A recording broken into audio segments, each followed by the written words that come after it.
আজকাল মানুষ রিলেশনশিপে থাকাকালীন যখন সম্পর্কে একটু ঝগড়া হয় তখন তাদের ইগোতে পড়ে অনেকে কথা বলা বন্ধ করে দেয়। তারা বলে, দুজনেই হয়তো মনে মনে ভাবে, ও এসএমএস করছে না, আমি কেন এসএমএস করতে যাব, ওর আত্মসম্মান আছে, আমার কি আত্মসম্মান নেই? আত্মসম্মান যদি থেকেই থাকে তাহলে কিসের বা সম্পর্ক হলো? মানুষটা তোমারই বা কী করে হলো? আমি তো জানি ভালোবাসা হচ্ছে একই আত্মার ভিন্ন রূপ, তাই না? দুটো মনের মিলন, শরীরটাই শুধু আলাদা থাকে, মনটা একই। তাহলে সে মানুষটার কাছে কিসের বা আত্মসম্মান? আমি মনে করি তখন আত্মসম্মান থাকা উচিত নয়।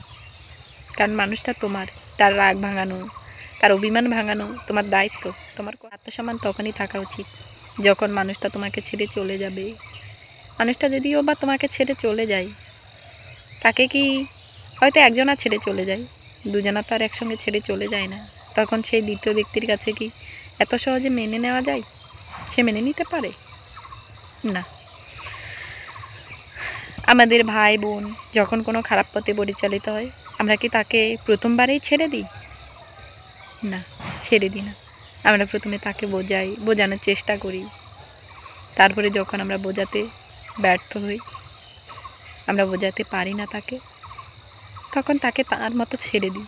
যখন দেখি যে এত বোঝানোর পরও সে বুঝতে চাইছে না, তখন তাকে তার মতো ছেড়ে দিই। আর তখন তাকে তার মতো ছেড়ে দেওয়া উচিত। আর সে ছেড়ে দেওয়ার পর যদি সে মানুষটা ফিরে আসে তোমার কাছে, সে মানুষটাকে তখন কখনোই ফিরিয়ে নিতে নেই।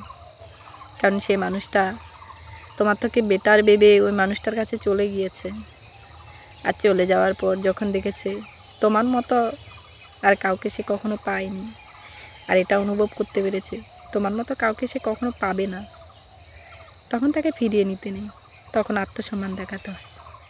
আর যারা চলে যায় বেটার খোঁজে, যারা মনে করে যে হ্যাঁ এর থেকে মনে হয় ও ভালো হবে,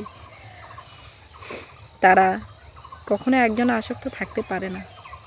তারা সবসময় ওই বেটারের খোঁজেই চলে, সেটা যদি বিয়ে করেও আর বিয়ের পরেও তারা সবসময় বেটার অপশানই খোঁজে। আর তখন আত্মসম্মান থাকা উচিত।